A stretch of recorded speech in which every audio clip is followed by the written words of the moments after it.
Good morning, Bucknutters. Welcome to the Bucknuts Morning 5 here on Wednesday, October 2nd, 2024. I am Dave Biddle. I'll be joined by Matt Baxendell in just a moment. We've got a fun show for you today. We're, of course, going to talk a ton of Ohio State football, look ahead to the Iowa game this Saturday. Is that going to be a big test for Ohio State? Are they going to go out there? I don't think anybody thinks they're going to go out there and win this game, completely blow out Iowa, but are they going to overwhelm Iowa, or is this going to be a really tight game?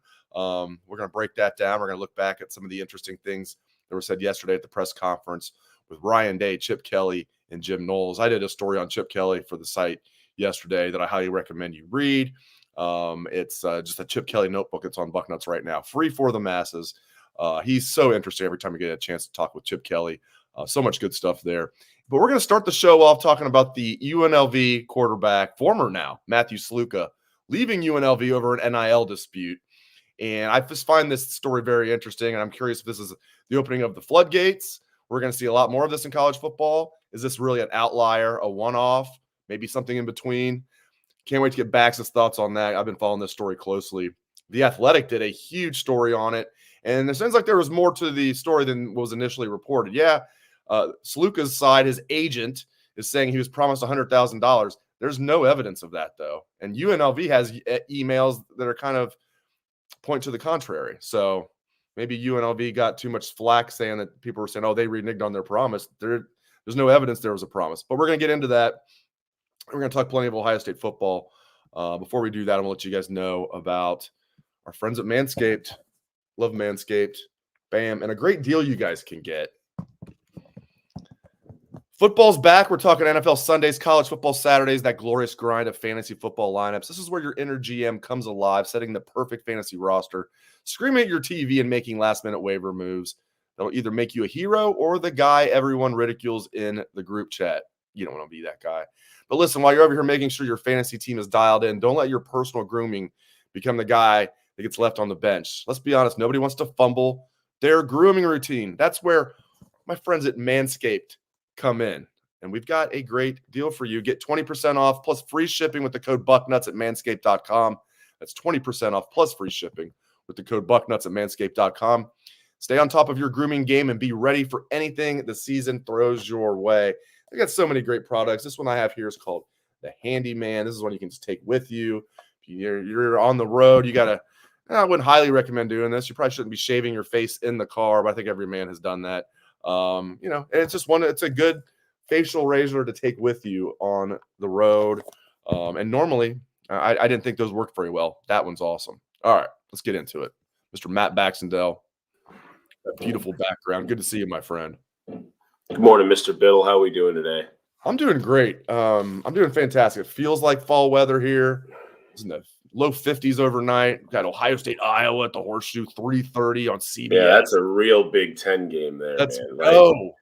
Let's go. And then even the early line is up for Oregon. The Buckeyes are favored by 2.5 at Oregon. Over the summer, when you looked at it, Oregon was favored by a point. So anyway, we'll talk about Oregon. We have plenty of time to talk about Oregon next week. I'm going to start off talking about Matthew Sluka at UNLV. This is such an interesting story. For those that have not followed this, UNLV started the season 3-0. Quarterback Matthew Sluka played 4 years at Holy Cross, transferred to UNLV this year, starting quarterback for the first 3 games. More of a run-first quarterback, completed less than 50% of his passes, but had some good rushing stats. Was a decent passer at Holy Cross. Wasn't passing that well at UNLV. Anyway, his agent said they were promised $100,000, and UNLV only gave them $3,000.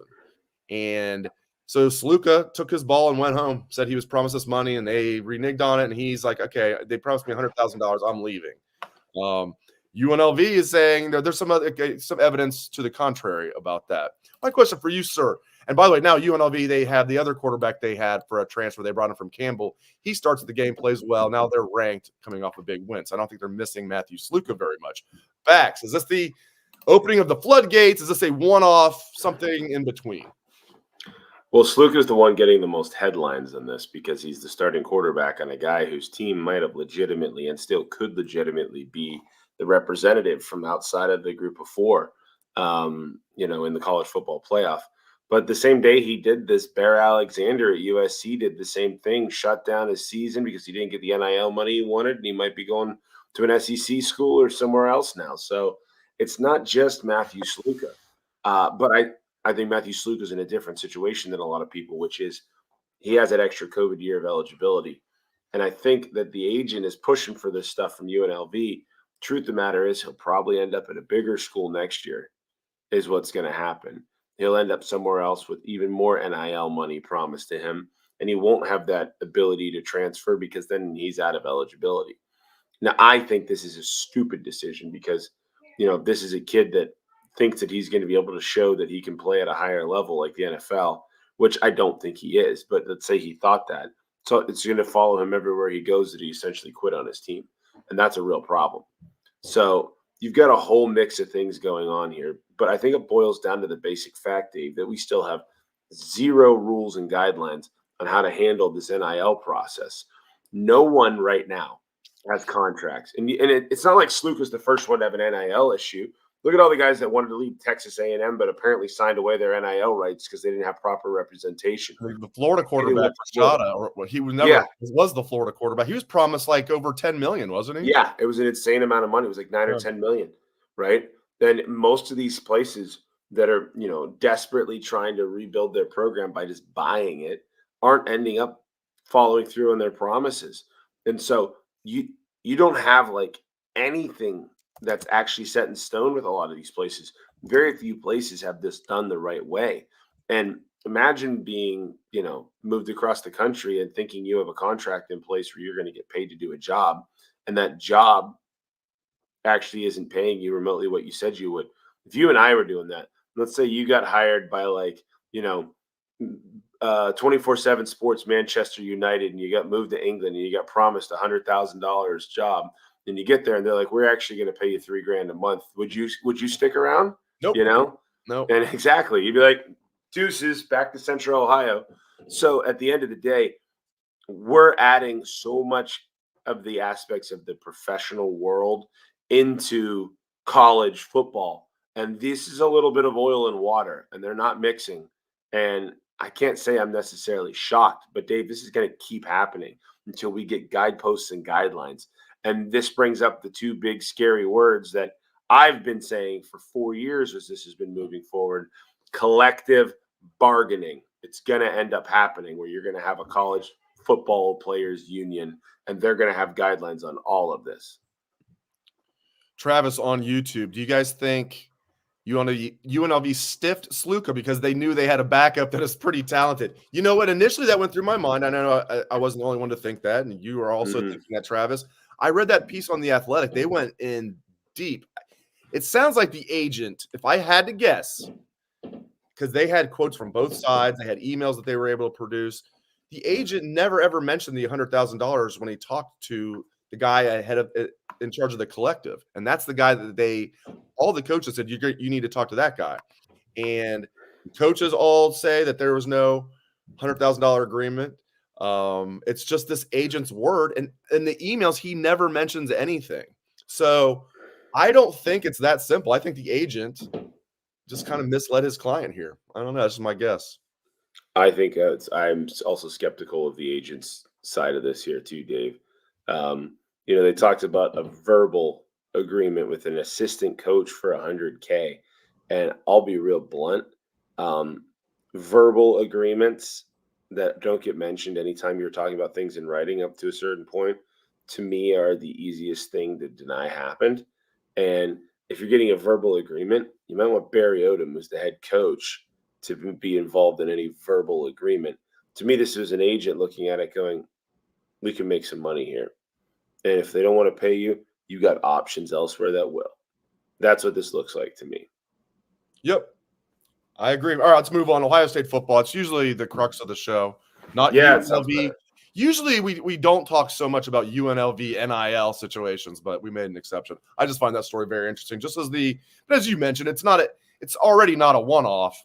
But I do wonder if these cases like some of these cases like Bear and Rashada, if it's going to be, those are more outliers, or if it's going to be pretty common. What a mess. It's going to be common. For people.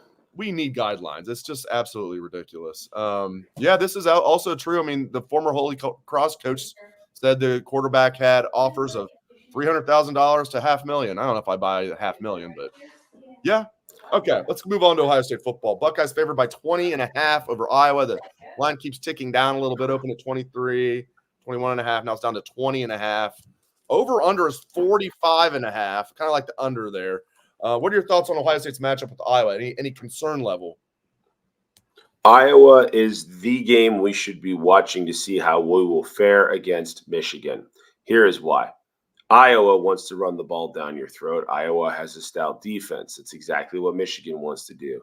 Iowa's passing game is fairly anemic. The reality is Michigan football for a while now has been trying to follow the Iowa or Wisconsin playbook of wide receivers on play action, going multiple tight ends, running the football. And that's what Iowa's done so far this year to have success. They've largely been the pound the rock, play defense kind of team.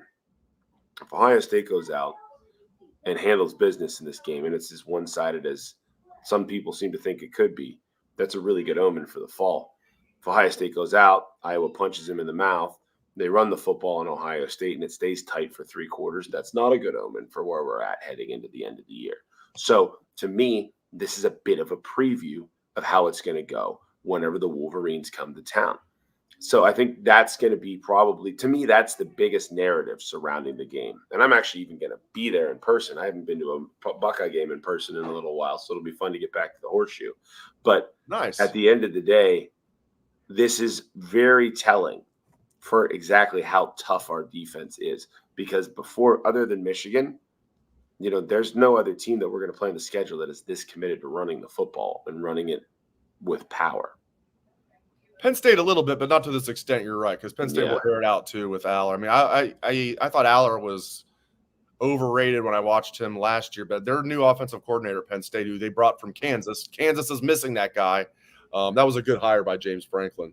All right, I mean, so did you see this running back from Iowa, who's very good, by the way, Caleb Johnson? Yeah. He's fantastic. He's from Ohio. He's from Hamilton.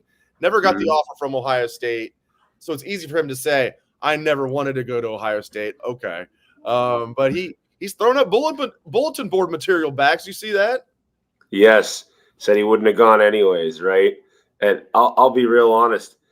Any kid from Ohio that goes to any school that isn't like Notre Dame, or maybe like if you end up at an SEC school, or you're a Toledo kid who goes to Michigan, you're all mad you didn't get to go to Ohio State.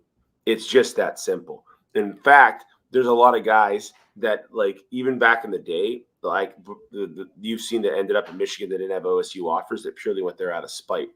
Truth of the matter is, every single one of these kids that leaves Ohio to go play in the Big Ten wanted to come to Ohio State outside of the random Michigan Toledo kids.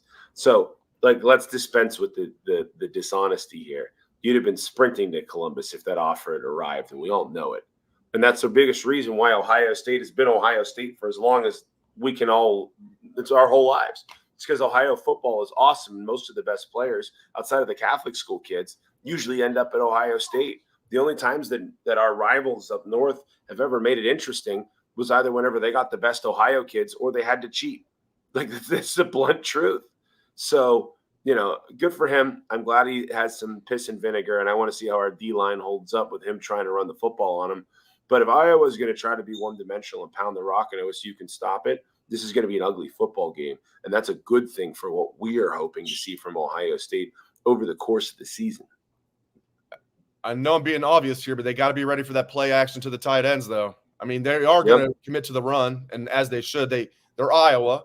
They have a really good offensive line. Tight end for Iowa. Yeah, I know, right? And he should be at Ohio State right now, but yeah. That was a mistake. The factory of tight ends. And Joe Royer is having a good season at Cincinnati this year, but still not taking Luke Lachey was always a head scratcher. But whatever.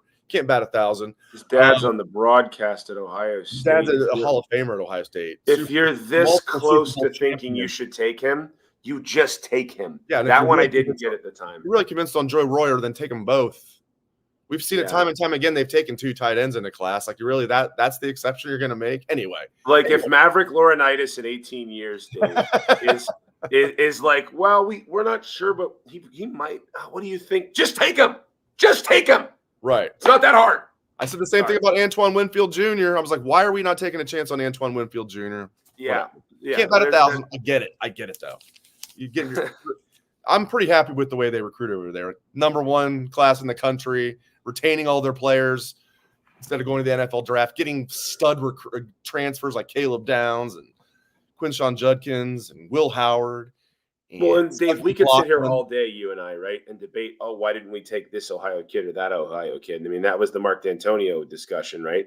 But the truth of the matter is you can't take all the Ohio kids, right? So you can't nitpick that somebody turned out to be great that was like the 50th rated kid in Ohio and then just, developed at a Purdue or a Michigan State or whatever. The where we can nitpick is people like you and me that paid attention and went, OSU was down to 2 tight ends and they picked the wrong one. That's the Luke Lachey conversation here. So I think that people have to understand, like, we're not trying to be unfair to the OSU coaching staff. This is just an example of a mistake that I think a lot of people at the time thought was a mistake. It is what it is. I love talking to Chip Kelly. I did a pretty lengthy story for the site. Didn't get it up until early evening, but I encourage everybody to go read it. Just Chip Kelly notebook. He touched on so many things, and he's just always so entertaining and just so witty and informative. And you can tell how relaxed he is. I used to watch Chip Kelly from afar, and maybe this was the correct take when he was a head coach. Kind of came across like a little bit of a bleep sometimes. Not a terrible guy, but a little bit of a jerk. I'll use that word. Sometimes that was my take. Came across a little bit like a jerk, But hey, the best football coaches sometimes are just like that. But I found him to be engaging. He's extremely intelligent, and it's always just enlightening when we get a chance to meet with him. So I could talk about 10 different things that he talked about yesterday that I put in my story. But one thing we all like to debate, Bax, is how much are they holding back on the offense? How much are they holding back? And he touched on that. He said there's always more at the disposal. There's stuff there's plays we haven't used yet. He said, but the thing is, you just never know. We might go into a game thinking, oh, we've got these really, really good goal line plays. Something if we have 1st and goal at the 5, we've got these 2 plays that we love or 3 plays. But you might have a situation where you never have the ball at the 5-yard line because you're scoring touchdowns from the 20. He got into all that. But like he did say, like a lot of coaches will play possum and be like, no, we're not, we're showing everything we need to do to win the game. It's like BS. He was like, yeah, we put some things back in the Tupperware to bring out later. We were planning on using this game, but we didn't get to it. So we put it in the Tupperware. He used that term. He said, and there's some stuff we haven't used yet. There's a couple things with Chip Kelly to unpack. One, in a run game, you still have you have your concepts that you need to be good at. You find your bread and butter and be good at. And we're seeing that right now. It's what you do based off of that. It's the iterations, it's the evolutions of the play. It's a different look it's a different outcome off of the same look. Those are a lot of the things that are true there. And as for smiley, happy Chip Kelly, let's put it this way. He looks like a guy that has just had the pressure of the world taken off his shoulders. And he's doing all the stuff that he thinks is fun again because he's not in charge of all the other crap, right? Think about how much less responsibility he has now compared to being the head coach at UCLA or at Oregon, right? And then the flip side of it, he was the head coach at UCLA where there were a lot of big money boosters that were pissy pants about the way things were going. Then he was essentially a dead man walking if he had stuck around this year. So going from that is like getting out of prison and getting told you get to go do your favorite thing. So, like, I'm not surprised Chip Kelly is, like, clicking his heels while he dances in the air right now because this is a total different situation for him personally. And as to, these other, plays that are being held back, like, the truth of the matter is that you're going to see less exotic defenses whenever the other team is just somebody you're better than. You're going to see less play calling that, adds a wrinkle whenever you're like, yeah, our bread and butter is going to pound them. It goes back with the old Jim Tressel story, right? When he was the offensive coordinator at Syracuse, then he would run the Dave, he got 6 yards. The next play he'd run the Dave, he got 5 yards. The next play he ran the Dave, he got 8 yards. The next play he ran the Dave, he got 6 yards. And like that happened like 7 times in a row. And the head coach called him and goes, "Hey Jimmy, got any more plays we can dial up?" And he goes, "Sure thing, coach, as soon as they stop this one." So when you're playing lesser opponents, you're not going to you're going to go, all right, well, we're going to run this and score because you can't stop it. And by the way, that's not a bad strategy. Do you remember the last time Oregon came to the Horseshoe? They ran the same freaking play the whole damn day and they won. So sometimes when something works, you just keep doing it. And you're like, yeah, we got this. We'll use it later. That was so bad, it led to something we've never seen before. A defensive coordinator getting demoted the Monday after the game. Kerry Combs got demoted. Matt Barnes took over. Okay. Special teams coach Matt Barnes took over. That's how bad it was. Nice guy, but he was so far, and he was an improvement over Combs. And he was better. Yeah, I mean, it was the right choice. It was the Kerry best of bad options. Kerry even said leading into that year, I'm not really an X's and O's guy. I'm not really a tactician. That's where Matt comes in. I'm like, dude, you're not the corners coach anymore and recruiting wizard. You're now the defensive coordinator. You're telling the world that you're – be like saying, like, Bax, I want to be your personal driver. But by the way, I'm a terrible driver. I get road rage a lot. And beyond that, I have bad vision. I just crash cars a lot. Oh, yeah, Dave, come be my driver. It's like you need to be a tactician and an X's and O's expert if you're going to be a defensive coordinator. Speaking of which, I don't know if he's an expert, but I love Jim Knowles. Now, Sonny Styles has been, the target of a lot of vitriol from fans. Knowles stuck up for him yesterday, said he thinks he's playing well. I don't know. I think that the reason that Sonny Styles is the target of vitriol from fans is everybody sees how good Arvell Reese is. And I think he's just becoming borderline undeniable. And you know how our fan base is. I'm just like everyone else. This is the obvious choice. Whenever something happens, you're like, that has to happen, right? So I think everybody's looking at Reese and going, yeah, he should be on the field every snap because every time you see him, he finds the football. He looks like a linebacker. He looks like a guy you can flow to a ball. And that's not a really easy skill set to just teach. It's more of a natural ability. Look, Sonny Styles is athletic and he's doing perfectly fine. But Reese is the guy right now that I think everybody's looking at and going, all right, we're playing Georgia tomorrow. Who are you playing at linebacker? The first name out of my mouth is Reese. He looks like the best linebacker. It's like one thing, like Buckeye fans, when every Buckeye fan agrees on something, it's like my antenna goes up. It's like, and I've been pretty high on Arvell Reese, but I didn't expect this. I thought in the future, I even wrote this coming into the season talking about the second-year defensive players that could make an impact. I said, keep an eye on him. I said, probably not until the future, but he's a guy to keep an eye on. Boy, he's come of age. Every time he's in there, he flashes. Every time he's in there. It reminds me of seeing Darren Lee when Darren Lee got his first year starting. Except Urban was just like, and that guy, right? Like that was starting. Yeah, put him out there.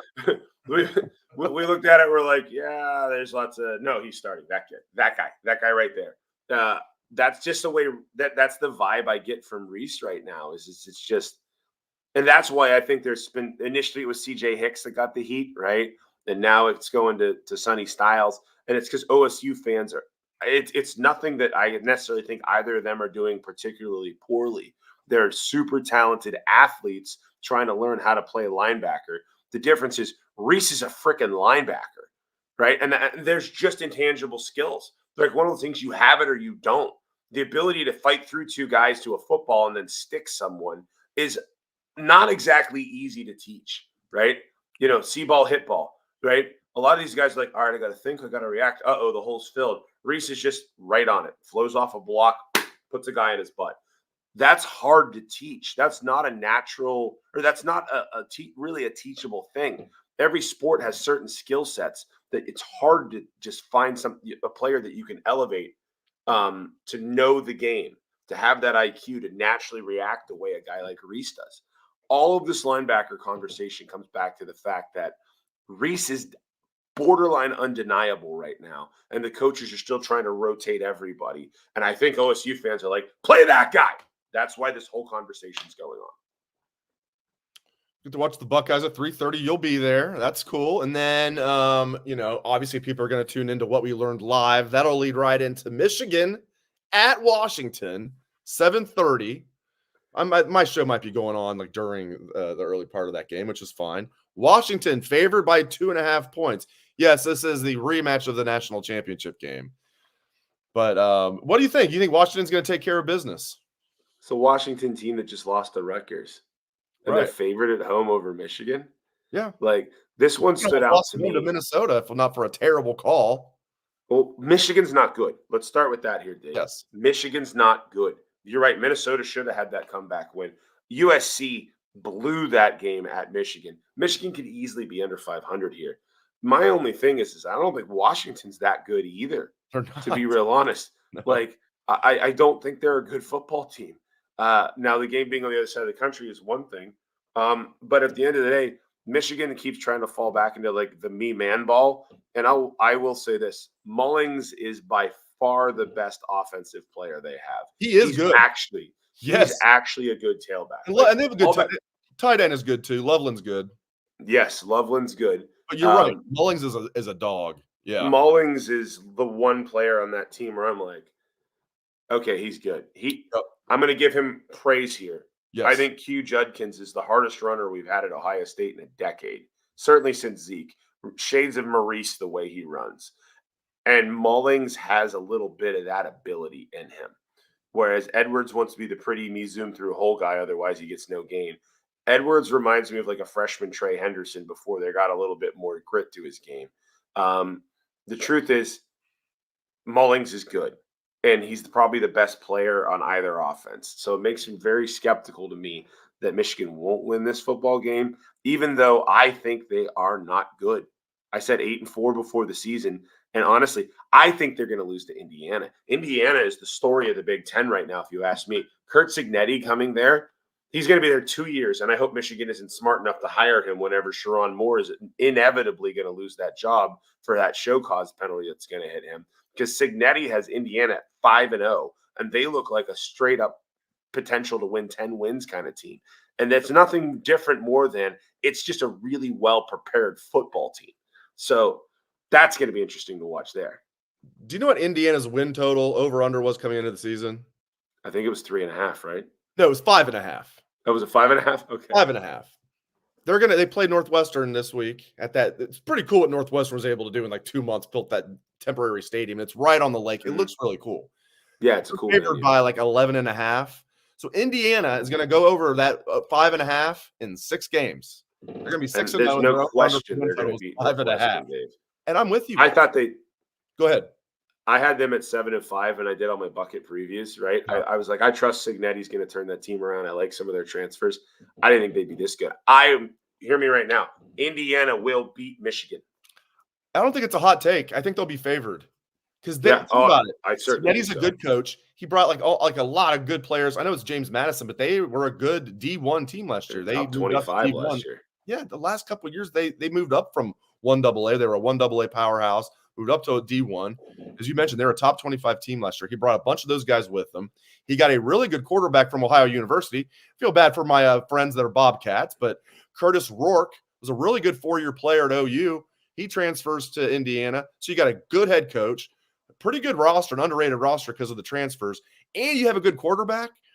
And their schedule was soft. I'm with you. I predicted 7-5. I'd love to sit here and be like, yeah, I knew Indiana was going to be 10-2. No, but I thought that 5.5 wins, I talked about all offseason. I was like, take the over. They have 3 gimmies, and their schedule kind of sets up pretty well, other than having to come to Columbus. I'm with you. I think they're a better team than Michigan, and the game's in Bloomington because Michigan can't throw the ball. No, and they won't be able to throw the ball because they're convinced they've decided they're going to stick to Orgy and just have him. They're running the Nebraska offense. Is essentially what they're running from like 1998 right now. Run, and then keep running. So, and then you hope you wear down the defense. And they have a good enough defense on their own end that they hope it holds them in the game. And, I don't see, I think Oregon's better than them.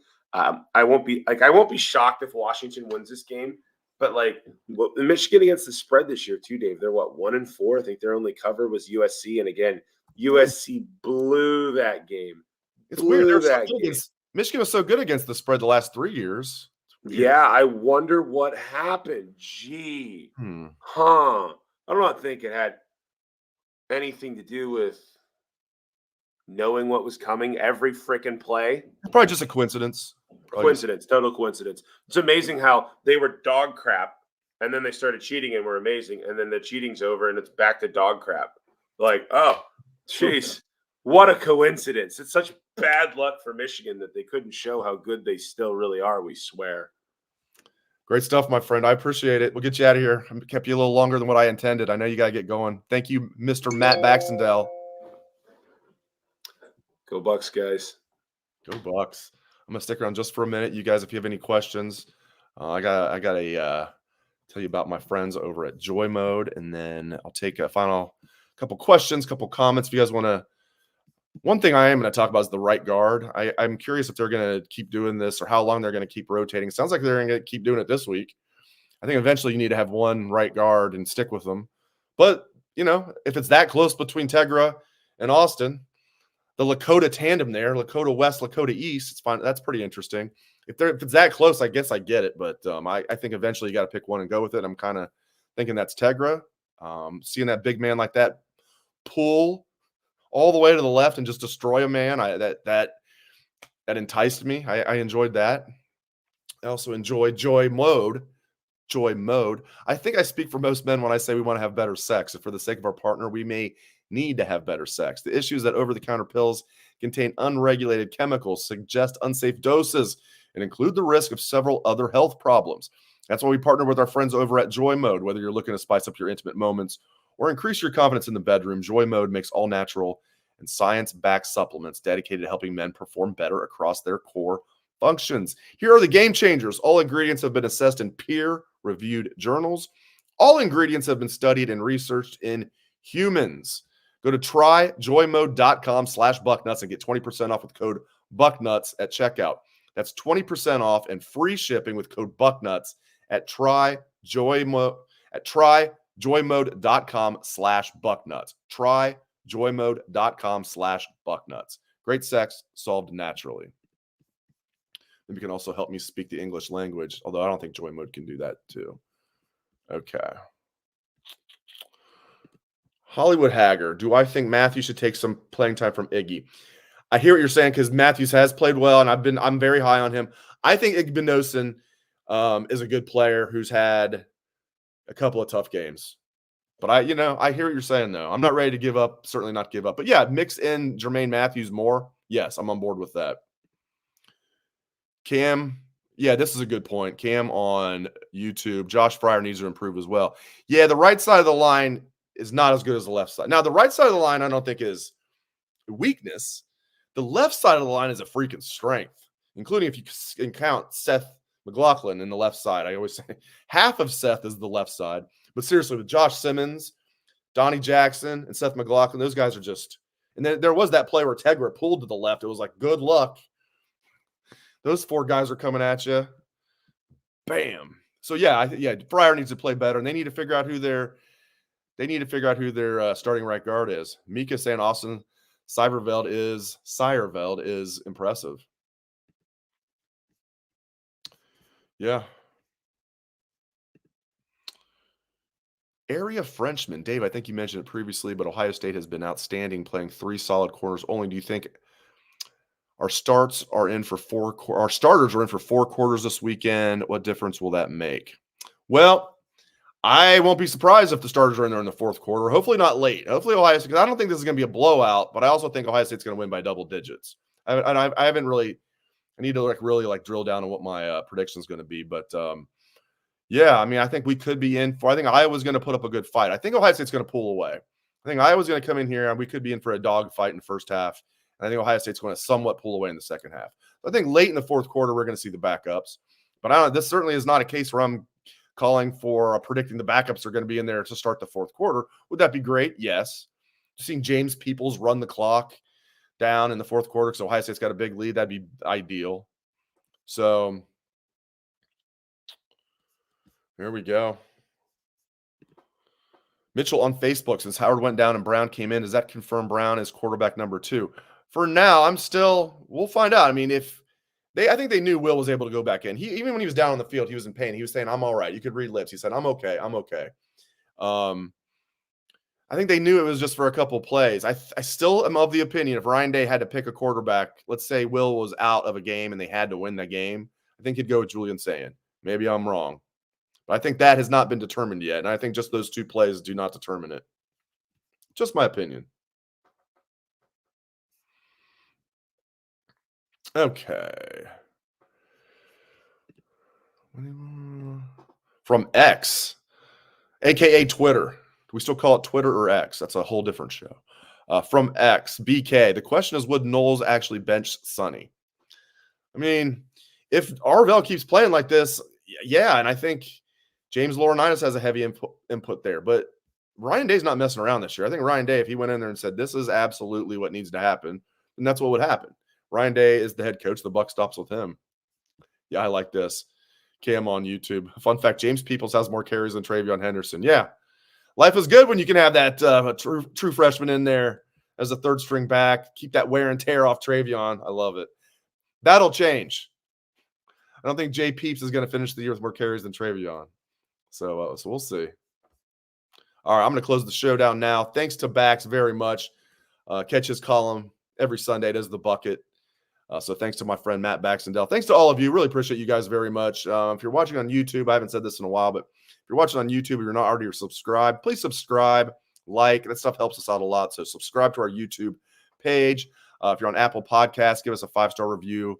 That stuff really helps. Wherever you're listening, appreciate you guys very much. Dan Rubin will be with you tomorrow with the Poobah and the Dean, I imagine. If not, probably at least one of those stalwarts. So Dan will be with you tomorrow. Thanks to Bax. Thanks to all of you. Hope everyone has a great rest of your day.